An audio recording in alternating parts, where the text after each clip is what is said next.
तो आज का जो हमारा टॉपिक है उसको रिपीट किया जाए कि हम लोग क्या पढ़ने वाले हैं। तो नाम है उत्तल लेंस और अवतल लेंस में अंतर। तो क्या अंतर है, इसका अंतर हमें देने के लिए पहले तो हम टेबल तैयार करेंगे और टेबल में हमारा एक तरफ लिखा जाएगा क्या, अगर ऐसे टेबल हम बनाएं, देखिए एग्जाम में हो सकता है कि ये 5 नंबर का क्वेश्चन दे दे, ये कुछ VVI भी है। उत्तल लेंस और अवतल लेंस में अंतर एग्जाम से रिलेटेड है, इसीलिए आप इसको अच्छे ढंग से समझेंगे। तो हमें आंसर लिखना होगा, तो हम लिख सकते हैं कि उत्तल लेंस और अवतल लेंस में अंतर निम्न है। और एक तरफ इधर मेरा हेडिंग हो जाएगा क्या, उत्तल लेंस, यानी हम एक लोग चार्ट बना रहे हैं, चार्ट का मतलब टेबल, अब खाने वाला चार्ट मत समझिएगा, ये टेबल है ऐसे, उत्तल लेंस और अवतल लेंस। देखिए इस तरह से हेडिंग डाल ली। अब इसमें हमारा भाई अंतर में क्या क्या अंतर दें, चित्र बनाकर समझते हैं, क्योंकि हमने पीछे भी चित्र बनाया है, फिर भी यहाँ अंतर देने के लिए उसे समझना जरूरी है। आइए हम चित्र को बनाते हैं। इस तरीका से एक था मेरा और इस तरीका से एक ऐसे था। आप बताएंगे कि इसमें कौन जो लेंस है उसे हम क्या बोलेंगे, चित्र देखकर बता सकते हैं, बोलिए। तो देखिए ये जो है हमारा उत्तल लेंस है और ये जो हमारा है अवतल लेंस का चित्र है। इनका अपना भी प्रकार है, इनको हम पीछे वर्णन कर लिए हैं, उससे हमको कोई यहाँ पर जरूरत नहीं है। लेकिन इन दोनों में क्या अंतर है इसी को हमें अपने टेबल में लिखना है बारी बारी से। तो चलिए शुरू करते हैं कि हमारा अंतर क्या है उत्तल लेंस और अवतल लेंस में। पहला देखिए अंतर, पहला तो इनके डिफिनेशन से ही अंतर तैयार कर लेंगे। कैसे, और लिखना होगा तो लिख सकते हैं कि इस लेंस में किनारे का भाग पतला और बीच का भाग चौड़ा होता है।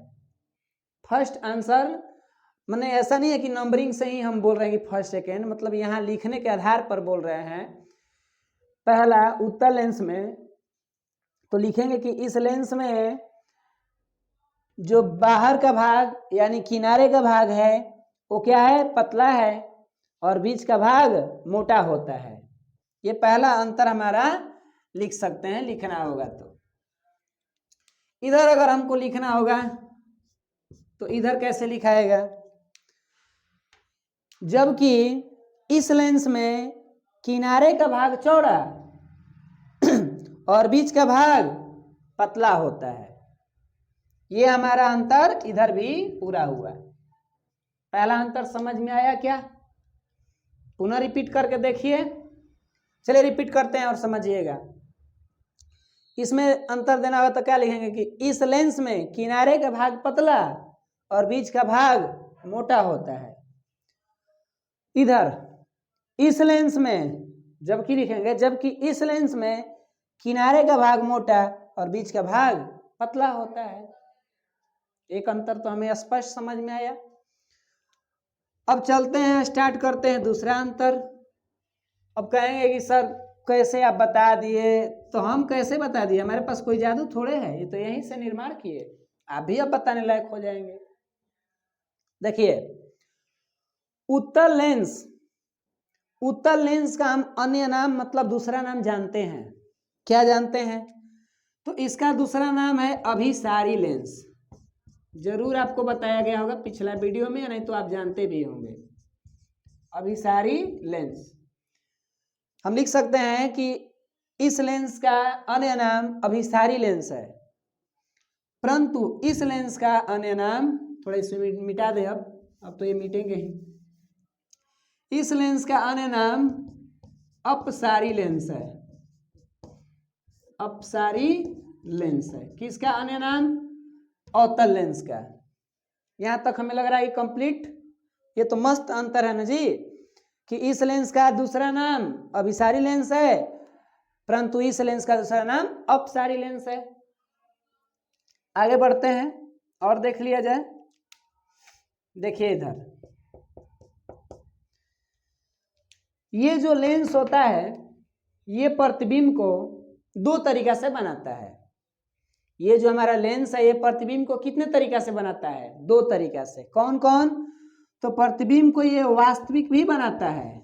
अब आप समझ गए होंगे, प्रतिबिंब को ये वास्तविक भी बनाता है और काल्पनिक भी बनाता है। काल्पनिक मतलब आभासी, ऐसे कह सके तो हम लिख सकते हैं कि उत्तल लेंस में वस्तु का प्रतिबिंब वास्तविक और काल्पनिक दोनों बनता है।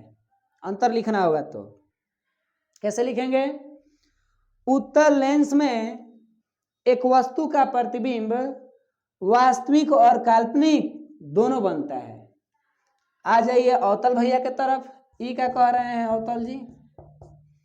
तो ई तो कोई एक ही चुनेंगे, हेड टेल उड़ाइए उड़ाना नहीं है, ये काल्पनिक में आएंगे, ठीक है ना। तो लिख सकते हैं जबकि इस लेंस में वस्तु का प्रतिबिंब काल्पनिक बनता है। इस लेंस में वस्तु का प्रतिबिंब कैसे बनता है? काल्पनिक बनता है। बात समझ पा रहे हैं जी? तीन अंतर दे दिए भैया। अब हम पहुंचने वाले हैं चौथा में। तीन टिकट देना अच्छा नहीं है, इसीलिए चौथा को समझा जाए, और नहीं समझेंगे ना तो फिर देखिए दिक्कत होगा एग्जाम को लेकर। हमारा तो दायित्व जो कर्तव्य है वो समझाना है, बताना है, और आप खुद उसे समझकर नोट्स फेयर पे करेंगे तो काफी बेटर होगा। तो इसीलिए बस आधार हो तो कोई भी कार्य किया जा सकता है, आधार पर ध्यान देना जरूरी है। अगला हम चलते हैं चौथा में समझने कि उत्तल लेंस की जो फोकस दूरी होती है वो धनात्मक में होती है। उत्तल लेंस की फोकस दूरी क्या होती है? धनात्मक में होती है। और ये भाई साहब का समझ गए होंगे, इसकी जो फोकस दूरी होती है ये होती है क्या में? माइनस में, ऋणात्मक में होती है। उत्तल लेंस की फोकस दूरी क्या में होती है? धनात्मक में होती है। परंतु अवतल लेंस की फोकस दूरी क्या होती है? ऋणात्मक होती है। ये कभी कभी हो सकता है कि धनात्मक हो जाए, लेकिन वो अपवाद की बात है। मुख्य रूप से अगर हम समझें तो मुख्य रूप से धनात्मक ही होती है। बात क्लियर? बोलिए, बोलते चलिएगा ना तो फिर दिक्कत है। अब हम पहुंचते हैं पांचवा में। पांचवा तो हम अगर चाहेंगे तो इसी के आधार पर बना सकते हैं। आगे हम लोग पढ़ेंगे लेंस की क्षमता, पावर ऑफ लेंस। वहां क्षमता में उसको संकेत करेंगे P से।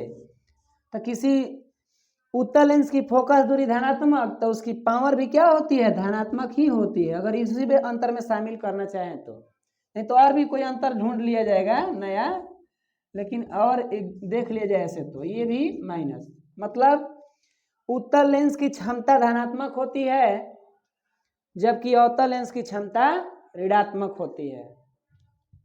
तो इस तरीका से हमने यहाँ 5 अंतर को समझा। और भी हमें अगर देखना होगा तो अंतर कई को बना सकते हैं, लेकिन जितना हमें जरूरत हुआ उतना तो हमें लग रहा है पढ़ ही लिए।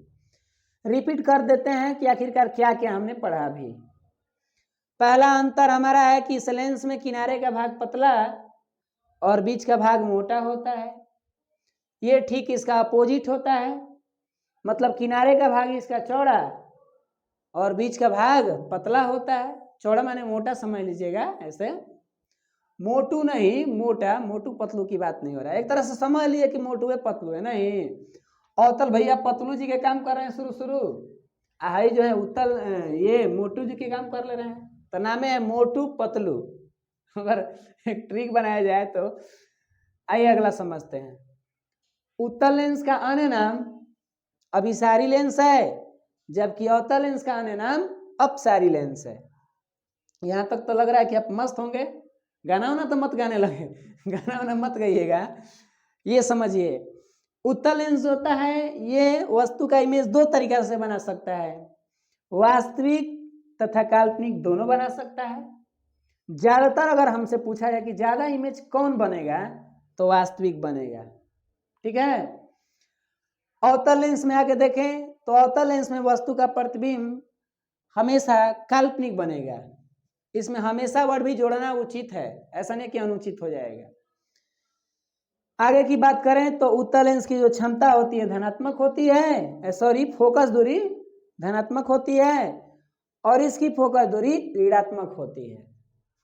इसी के आधार पर एक क्षमता पर भी बना लिए कि उत्तल लेंस की जो क्षमताएं होती है धनात्मक में और अवतल लेंस की क्षमताएं ऋणात्मक में, यानी कि फोकस और क्षमता के बीच संबंध होता है। आगे हम लोग पढ़ेंगे तो एगो को जान लेंगे तो एगो तो अपने आप समझ में आ जाएगा, और कोई अंतर होगा तो आप कमेंट में करेंगे। ऐसे अंतर तो मिलेंगे ही बहुत सारे, लेकिन जितना हमें जरूरत लगा उतना पढ़ लिए। तो इस तरह से उत्तल लेंस और अवतल लेंस में हमारे अंतर समाप्त हो गए।